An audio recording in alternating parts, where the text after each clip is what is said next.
India, Mumbai. वहीं दिसंबर के महीने में भी हर तरफ हवा में एक अलग ही सरगर्मी फैली हुई थी, जैसे मुंबई की बढ़ती आबादी से मुंबई के तापमान पर कोई असर ना पड़ रहा हो। वहीं मुंबई की भीड़ भाड़ इलाके से दूर ऐसी जगह जहां कई किलोमीटर तक सिवाय एक बंगले के कुछ नहीं था। वहीं उस बंगले के बड़े से लॉन में एक प्राइवेट जेट लैंड करता है, जिसे देख आसपास तैनात सभी गार्ड्स एक जगह इकट्ठा हो जाते हैं और प्राइवेट जेट के सामने खड़े हो जाते हैं। वहीं उस जेट के अंदर से कोई और नहीं बल्कि शौर्य मल्होत्रा और राही नीचे निकलते हैं। इस वक्त शौर्य के चेहरे पर उसका वही डार्क ब्लैक कलर का मास्क था, जिसमें उसका शातिर भरा चेहरा लोगों की नज़रों से हमेशा ओझल रहता था। मास्क के पीछे उसकी बस एक वह चमकती हुई नीली आंखें ही दिखाई देती थी। वहीं शौर्य के ऐसे लुक को देखकर राशि अपनी आंखें छोटी करके उसे अजीब नज़रों से देखते हुए कहती है, अब हम इंडिया में आ चुके हैं तो तुम अपना ये मास्क उतार सकते हो। वहीं उसकी इस लहजे में एक सवाल के साथ साथ शौर्य के बारे में जानने की क्यूरियोसिटी भी झलक रही थी, जिसे देखकर शौर्य के होंठों पर तिरछी मुस्कान उभर आती है। वो बिना राशि के कोई सवाल का जवाब दिए सीधे उस बंगले के अंदर चला जाता है, जिसे देखकर राशि भी दौड़ते हुए उसके कदमों से अपने कदम मिलाने की कोशिश कर रही थी। वहीं लिव इन एरिया में पहुंचते ही जैसे ही शौर्य ने अपने कदम रोके ही थे, तभी राशि झट से उसके आगे आते हुए कहती है, तुमने तो कहा था हम वापस घर जाएंगे, तो तुम मुंबई क्यों आए हो? हम तो दिल्ली जाना चाहिए था ना। वहीं उसके इन सवालों को सुनकर और राशि की बेचैनी को देखकर शौर्य के होंठों पर फिर से तिरछी मुस्कान आ जाती है और गहरी हो जाती है, जैसे उसने ये जानबूझकर किया हो। तभी वो राशि की तरफ अपने कदम बढ़ाकर उसके कान के पास झुककर बेहद ही धीमी मगर अट्रैक्टिव आवाज़ में कहता है, you know my little wifey. शादी के बाद एक लड़की के लिए उसका पति का घर ही उसका घर होता है, और ये मेरा फेवरेट घर है, मेरी फेवरेट जगह है। जानती हो क्यों? क्योंकि मुंबई के लोग बादशाहों की नगरी के नाम से जानते हैं, और जब बादशाह खुद लौट रहा हो तो वो अपनी नगरी में क्यों ना गाए। और अब तो बादशाह के साथ उसकी स्पाई वाइफी भी है ना। ये कहते हुए शौर्य ने अपनी गर्म सांसें राशि के गर्दन पर छोड़ दी। उससे दूर हो उसकी आंखों में देखते हुए आई ब्लिंक कर दी। वहीं राशि, जो इंडिया वापस आने के नाम से इतनी ज़्यादा खुश थी, अब उसका चेहरा पल भर के लिए मुरझा गया था। इस वक्त उसका दिल में विक्रम से मिलने की जो आस जाग रही थी, वो अब पूरी तरीके से बुझ चुकी थी। उम्मीद अब पूरी जा चुकी थी कि वो विक्रम से कभी मिल पाएगी या नहीं। तभी सोर नज़र राशि ऊपर से लेकर नीचे तक अपनी शांत ठंडी आवाज़ में कहता है, अगर तुम चाहो तो हम बहुत जल्द दिल्ली भी जा सकते हैं। वहीं उसके मुंह से दिल्ली जाने का नाम सुनकर राशि की आंखें हल्की चमक जाती हैं, मगर वो अभी भी ना समझी से शौर्य की तरफ देख रही थी, जिसे देखकर शौर्य एक गहरी सांस लेते हुए कहता है, तुम्हें बस मेरी कही हर बात माननी होगी, तो शायद हम दिल्ली जाएं। जिसे सुनकर राशि अपने दोनों हाथों की मुट्ठियां कसते हुए धीमी आवाज़ में कहती है, मुझे क्या करना है? जिसे सुन शौर्य के होंठों पर जंग जीतने वाली स्माइल थी कि वो अब राशि से कुछ भी करा सकता है। वो अपनी ठंडी आवाज़ में कहता है, अभी तो फ़िलहाल कुछ नहीं, पहले मुंबई शहर घूमेंगे। तुम्हें भी तो पता चलना चाहिए ना कि तुम्हारे हस्बैंड की पसंदीदा चीज़ क्या क्या है। वहीं उसकी ऐसी बातों को सुनकर राशि अपना सर ना में हिलाती है, मुझे अभी चेंज करना है, मैं जा रही हूँ। ये कहकर वो बिना शौर्य की बात आगे सुने अपने कदम सीढ़ियों की तरफ बढ़ा देती है। वहीं शौर्य, जो अभी भी अपनी शांत नज़रों से सीढ़ियों की ओर जा रही राशि को देख रहा था, तभी अचानक से उसके मुंह पर एक ज़ोरदार पंच पड़ता है, जिससे वो खुद को संभाल नहीं पाता और नीचे फर्श पर गिर जाता है।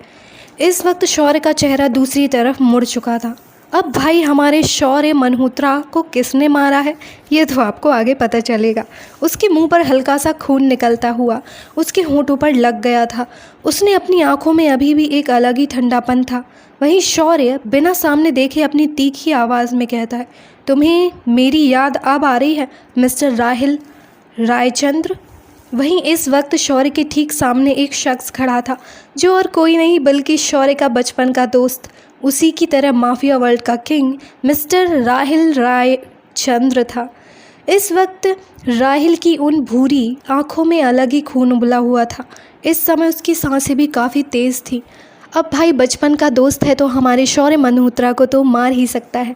जैसे वो अपने अंदर चल रहे तूफान को काबू कर रहा हो, तभी वो शौर्य की तरफ अपना हाथ बढ़ाता है, जिसे देखकर शौर्य के होंठों पर हल्की फीकी सी मुस्कान उभर आती है। वो राहिल के हाथों को पकड़कर सीधे फर्श से उठकर गले लग जाता है। तभी राहिल शौर्य को खुद से दूर करता है और अपनी नाराज़गी भरी आवाज़ में कहता है, हाँ, जब तू शादी कर रहा था तो तुझे मेरी याद नहीं आई, तो मैं तुझे क्यों याद करूं? वहीं उसके मुंह से शादी शब्द सुनकर शौर्य की आंखों में एक पल के लिए हल्की सख्ती आ जाती है। तभी राहिल उसके हाथों को झटक कर अपनी तेज़ आवाज़ में कहता है, तूने तो मुझसे कहा था कि तू मेरी बहन से शादी करेगा, और अब देख, तू तब माफिया किंग मिस्टर शौर्य ही अपने वादे से तोड़ रहा है और वादे से मुकर रहा है। वहीं उसके मुंह से ऐसी बातें सुनकर शौर्य के होंठों की वो तिरछी मुस्कान और भी गहरी हो जाती है। वो राहिल के कान के पास झुककर अपनी धीमी आवाज़ में कहता है, और अगर मैं कहूँ कि मेरी शादी तेरी बहन से ही हुई है तो? वहीं उसकी ऐसी बातों को सुनकर राहिल की आईब्रो आपस में सिकुड़ जाती हैं। वो शौर्य को अजीब नज़रों से देखते हुए अपनी तीखी आवाज़ में कहता है, झूठ मत बोल, क्योंकि मेरी बहन तुझे कहाँ से मिल जाएगी? वो तो... उसने अपने शब्द गले में ही रोक लिए, जैसे आगे के शब्द उसके पुराने दर्द को छुपा रहा हो। तभी शौर्य उसकी बातों को पूरा करते हुए अपनी ठंडी आवाज़ में कहता है, यही ना कि तेरी बहन जन्म लेते ही तुझसे बिछड़ गई थी? वहीं उसके मुंह से ऐसी बातें सुनकर राहिल के हाथों की मुट्ठियां कस जाती हैं। वो शौर्य के कॉलर को पकड़कर अपनी ठंडी आवाज़ में कहता है, अबे साले, अगर तू मेरी बहन के बारे में कुछ भी बोलेगा तो भूल जाऊंगा तू मेरी बचपन का दोस्त है। वहीं उसके ऐसे बिहेव को देखकर शौर्य के होंठों पर हल्की मुस्कान फिर उभर आती है। वो राहिल के हाथों को अपने कॉलर से नीचे करते हुए बड़े आराम से कहता है, बोलूँगा, क्योंकि मैं नहीं, तू मेरा साला है। और अगर तुझे मेरी बात पर भरोसा नहीं है, तू एक बार मेरी लिटिल वाइफ से मिलकर देख, तुझे पूरा यकीन हो जाएगा। और हाँ, द माफिया किंग मिस्टर शौर्य मल्होत्रा कभी अपने वादे से नहीं मुकरता और ना ही कभी अपने वादे को तोड़ता है। ये कहकर वो अपनी नज़र राहिल के ऊपर नीचे बंगले के बाहर की तरफ बढ़ जाता है।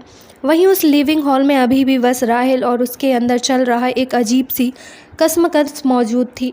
इस समय राहिल की नज़र खुद ब खुद सीढ़ियों के ऊपर चली गई थी।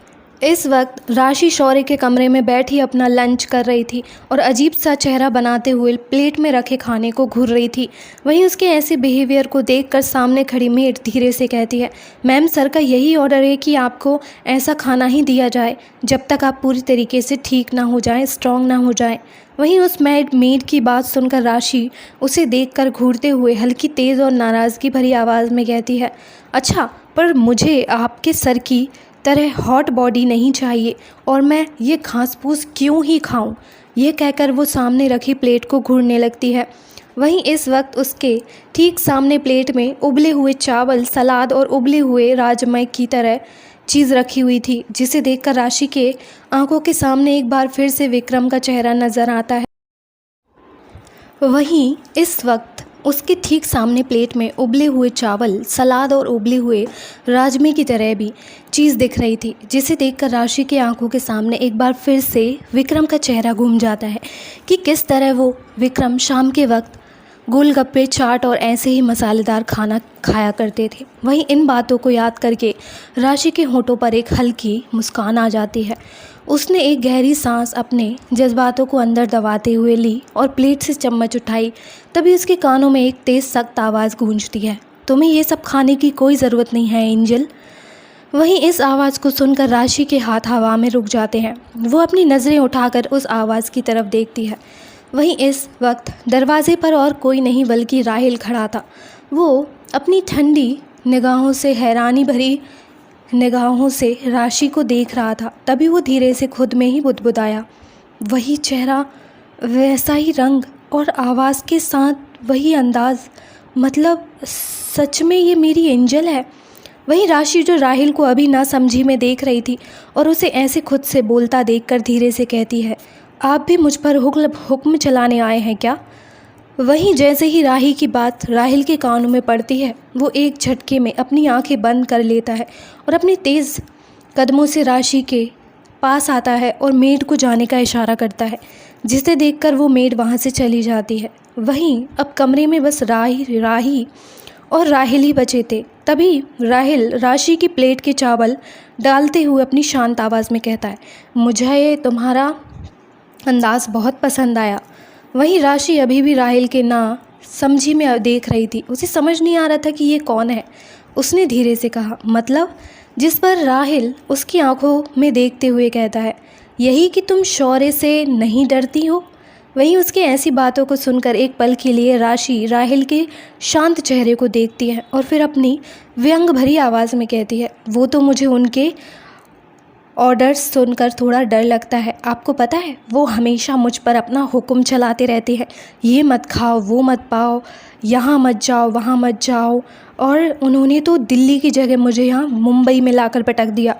अभी वो फ्लो में ये बोल ही रही थी, तभी उसे ध्यान आता है कि सामने बैठा शख्स भी तो शौर्य का ही साथी है। तो ये सुन राशि एकदम चुप हो जाती है और धीरे से कहती है, आप उन्हें बताओगे तो नहीं ना?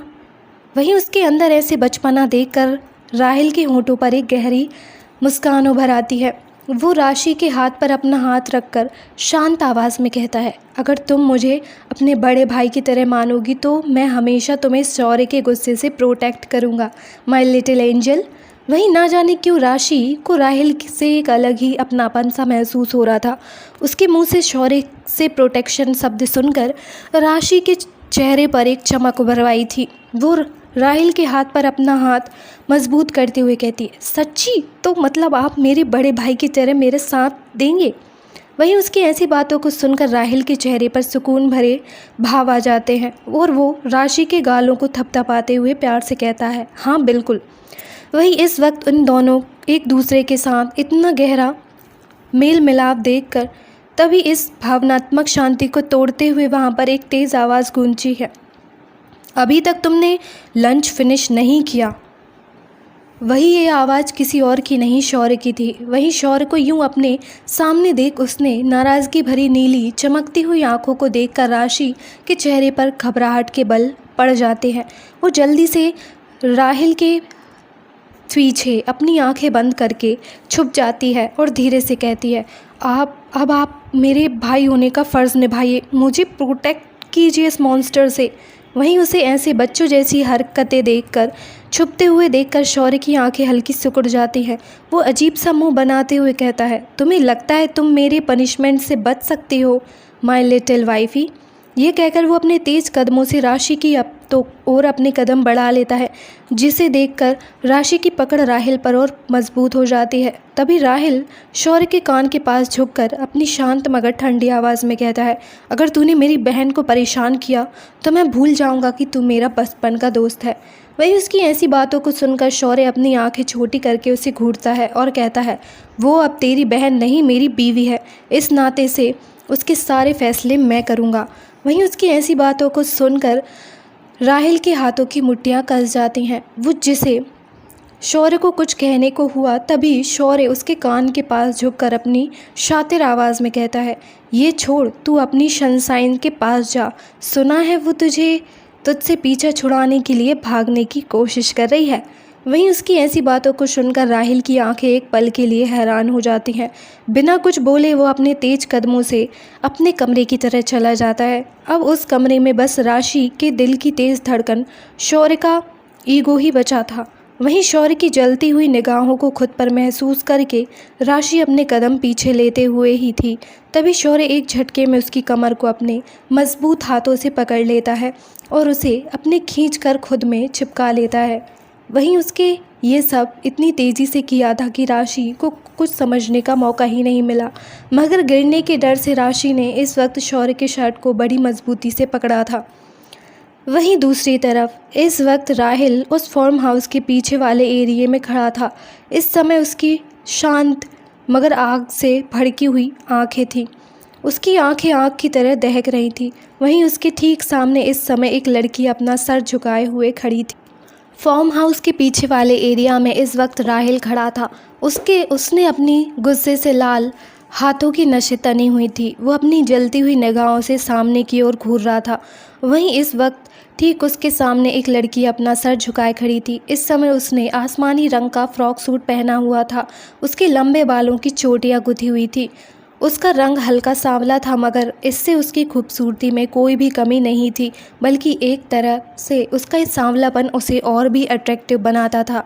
इस वक्त उस लड़की की उन खूबसूरत सी आंखें पूरी तरीके से आंसुओं से भीगी हुई थी, जिसे देखकर राहिल का जबड़ा कस गया था। वो उस लड़की का नीचा सिर झुका हुआ अपने सख्त हाथों से ऊपर करता है और दहाड़ती हुई आवाज़ में कहता है, हिम्मत कैसे हुई तुम्हारी ये सोचने की कि तुम मुझे छोड़कर जा सकती हो सनशाइन।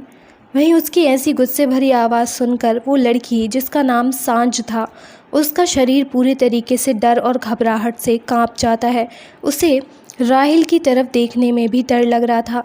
वहीं उसे खुद से यूं डरता देख राहिल के होंठों पर तिरछी मुस्कान उभर आती है। वो अपने चेहरे को सांझ के चेहरे के करीब करके बेहद धीमी और ठंडी आवाज़ में कहता है, आई लाइक इट। मुझे तुम्हारे अंदर का ये डर बहुत पसंद है, और जब तक तुम मुझसे डरती रहोगी तब तक तुम सुरक्षित हो, वरना मैं भी नहीं जानता कि मैं तुम्हारे साथ क्या करूँगा सांझ। वहीं उसकी ऐसी धमकी भरी आवाज़ सुनकर सांझ की आंखों में आंसू थम गए थे। वो धीरे से अपनी पलकें उठाकर राहिल के गुस्से भरे चेहरे को देखती है। तभी वो थोड़ा हिम्मत करके घबराते हुए कहती है, देखिए, पहले तो आप मुझे शाइन कहना बंद कीजिए। हमारा नाम सांझ है, और दूसरी बात, हम आपके पास नहीं रहना चाहते। हम अभी वो बोल ही रही थी, तभी राहिल उसके चेहरे पर अपनी उंगलियों की पकड़ मजबूत कर देता है, जिससे उसके शब्द गले में अटक जाते हैं। वहीं इस वक्त सांझ को अपने चेहरे पर हल्का दर्द महसूस हो रहा था, जिसकी वजह से वो धीरे से हिम्मत करके राहिल के हाथ को अपने चेहरे से हटाती है, जिसे देखकर राहिल की आंखें हल्की नमियों भर आती है। वो सांझ के चेहरे को एक झटके में छोड़ देता है और अपने हाथ पीछे खींच लेता है, जिसे देखकर सांझ 2 कदम पीछे हट जाती है। वहीं राहिल उसकी ओर 2 कदम और बढ़ाता है। तभी वहाँ पर एक हल्की मीठी आवाज़ आती है, मम्मा। वहीं इस आवाज़ को सुनकर राहिल की वो जलती हुई आंखें अपने आप बंद हो जाती हैं, जैसे वो अपने अंदर की गुस्से को शांत कर रहा हो। वहीं सांझ भी जल्दी से अपने आंसू पोंछकर खड़ी हो जाती है। तभी अचानक से वहाँ 3 साल की एक छोटी सी बच्ची भागते हुए सीधे सांझ के गले लग जाती है, जिसे देखकर सांझ प्यार से उस बच्ची के गाल को सहलाते हुए कहती है, क्या हुआ बच्चा, अभी आप यहाँ क्या कर रही हैं। जिसे सुनकर वो बच्ची, जिसका नाम अंजना था, वो राहिल की तरफ देखकर हल्की नाराज़गी भरी अंदाज में कहती है, सुपर हीरो, आपने तो कहा था हम आज घूमने जाएंगे, पर आप तो आए ही नहीं। देखो मैं कितनी अच्छे से रेडी हुई हूँ, और मैंने अपनी किट्टू को भी तैयार कर लिया है। ये कहते हुए उसकी आवाज़ में एक मासूमियत और चाहत झलक रही थी। वहीं उसकी ऐसी बातें सुनकर राहिल के होंठों पर तिरछी मुस्कान आ जाती है। वो उस बच्ची को अपनी गोद में प्यार से उठाता है और उसके गाल को नरमी से चूम कर कहता है, मैं तो कब से रेडी हूँ, तुम्हारी मम्मा ही हैं जो जाने को तैयार ही नहीं है। ये कहकर वो अपनी तिरछी नज़रों से सांझ को देख रहा था। वहीं उसकी ऐसी बातों को सांझ सुनती है तो अपनी नज़रें नीचे झुका लेती है, मगर वो आगे आकर अंजलि को अपनी गोद में से नीचे उतारते हुए बड़े प्यार से कहती है, बेटा आप चलकर हमारा वेट करो, हम अभी थोड़ी देर में आते हैं। वहीं उसकी बात सुनकर अंजना के होंठों पर छोटी सी मुस्कान उभर आती है। वो जल्दी से दौड़ते हुए वहाँ चली जाती है। वहीं उसके पीछे छोटा सा डॉगी, जिसका नाम किट्टू था, वो भी दौड़ता हुआ उसके पीछे जाता है। अब बस वहाँ सांझ और राहिल ही बचे थे। सांझ जैसे ही वहाँ से जाने को होती है, तभी राहिल उसके कान के पास आकर बेहद धीमी आवाज़ में कहता है, तुम जानती हो मुझे सबसे ज़्यादा मज़ा कब आता है। ये कहकर वो सांझ की आंखों में देखने लगता है। वहीं उसकी ऐसी बातों को सुनकर सांझ धीरे से अपना ना में सिर हिलाती है, जिससे राहिल के होंठ पर एक मुस्कान आ जाती है। वो अपनी ठंडी अट्रैक्टिव भरी आवाज़ में कहती है, जब मैं तुम्हें इस बात से ब्लैकमेल करता हूँ कि अगर तुमने मेरी बात नहीं मानी तो मैं अंजना को बता दूँगा कि तुम उसकी सगी माँ नहीं हो। सोचो, बिना माँ बाप की बच्ची इस दुनिया में कैसे रहेगी। ये कहते हुए उसके होंठों पर सातिर मुस्कान उभर आती है, जिसे देखकर सांझ के शरीर में एक हल्की सी कपकपी महसूस होती है। वो राहिल के हाथों पर अपनी पकड़ करके घबराते हुए कहती है, मैं आपकी सारी बात मानती हूँ, पर आप कभी भी अंजना को मुझसे दूर मत कीजिएगा। उससे कभी मत बताइएगा कि मैं उसकी सगी माँ नहीं हूँ। वह उसकी ऐसी बातें सुनकर राहिल के होंठों पर वो शातिर मुस्कान और गहरी हो जाती है। वो सांझ के हाथों पर अपनी पकड़ कसते हुए उसको मेंशन के अंदर ले जाता है। वहीं दूसरी तरफ इस वक्त राशि पूरी तरह शौर्य के ऊपर झुकी हुई थी और गिरने के डर से उसने शौर्य के शर्ट को बड़ी ही मजबूती से पकड़ा हुआ था, जिसे देखकर शौर्य के होंठों पर तिरछी मुस्कान उभर आती है। वो जैसे ही राशि के कानों के पास कुछ कहने को होता है, तभी अचानक से उसके फ़ोन की लाइट फ्लैश होती है। एक डरावनी रिंगटोन पूरे माहौल की शांति को तोड़ती है, जिसे सुनकर शौर्य की पकड़ राशि पर ढीली हो जाती है, जिसे महसूस कर राशि जल्दी से शौर्य से 2 कदम पीछे हो जाती है। और वहीं इस वक्त शौर्य की नज़र अपने फ़ोन पर थी, जहां पर एनिमी नाम फ्लैश हो रहा था, जिसे देखकर शौर्य की आंखें हल्की छोटी हो जाती हैं। वो बिना कुछ कहे अपने फ़ोन को उठाकर कमरे से बाहर चला जाता है। वहीं उसे यूं ज़्यादा देख राशि अभी भी कंफ्यूज थी और उसे दरवाजे की तरफ देख रही थी, मगर तभी उसे फ़ोन में लिखा नाम याद आता है, जिसे देखकर उसके आंखों में एक अलग ही चमक आ जाती है। वो धीरे से खुद से कहती है, अब शौर्य रात से पहले नहीं आने वाला। मेरे पास इससे अच्छा मौका नहीं है यहाँ से जाने का, इसके खिलाफ सबूत ढूंढने का। यह कहकर वो जल्दी से कमरे का दरवाज़ा अंदर से लॉक करती है और पूरे कमरे को गौर से देखती है और अपने कदम कमरे के हर कोने की तरफ बढ़ा देती है और शौर्य के खिलाफ सबूत ढूंढने लगती है। उसने एक एक करके पूरे कमरे का सामान यहाँ से वहाँ कर दिया, मगर उसे अभी तक एक भी सबूत नहीं मिला। वो कमरा पूरी तरीके से बिखर चुका था। अलमारी से सभी कपड़े नीचे गिर चुके थे, बेड के नीचे हर तरफ बुक बिखरी हुई थी। तभी अचानक से राशि की नज़र बेड पर बिछी चादर पर जाती है। ना जाने उसके दिमाग में क्या आता है, वो उस बेडशीट को उठाकर नीचे फेंक देती है, मगर वहाँ पर कुछ भी नहीं था, जिसे देखकर राशि का चेहरा मुरझा जाता है। वो जैसे ही वहाँ से हटने को हुई, तभी अचानक से उसकी नज़र गद्दे के अंदर दबी हुई एक छोटे से चिप पर जाती है, जिसे देखकर राशि झट से उस चिप को गद्दे से खींचकर बाहर निकालती है। वहीं उस चिप को देखकर राशि के होंठों पर एक हल्की मुस्कान उभर आती है, जैसे मानो उसने बहुत बड़ी जंग जीत ली हो, और वो धीरे से कहती है, अब तुम्हारे डरने की बारी है शौर्य मल्होत्रा, अब तुम्हें कौन बचाएगा। तो हेलो एवरीवन, आई होप आपको आज का एपिसोड पसंद आया होगा। और आप लोगों को क्या लगता है, राशि को शौर्य के खिलाफ सबूत मिल चुका है? और हमारे जो न्यू कैरेक्टर हैं राहिल और सांझ, उनकी स्टोरी कैसी लग रही है आपको धीरे धीरे समझ आएगा कि राहिल ने हमारी सांझ को क्यों ब्लैकमेल किया है, और जो अंजना है वो छोटी सी बच्ची वो कौन है, वो धीरे धीरे राज खुलेंगे। और हमारी जो सांझ है वो शौर्य को पुलिस स्टेशन में या उसको सज़ा दिलाएगी या जो भी प्रॉब्लम है, और कभी विक्रम से मिल पाएगी या नहीं, आपको क्या लगता है? और प्लीज़ बताइएगा कि स्टोरी कैसी लग रही है, स्टोरी बोर तो नहीं कर रही है? प्लीज़ बताइएगा, आप लोगों के कमेंट का मैं बेसब्री से इंतज़ार करती हूँ।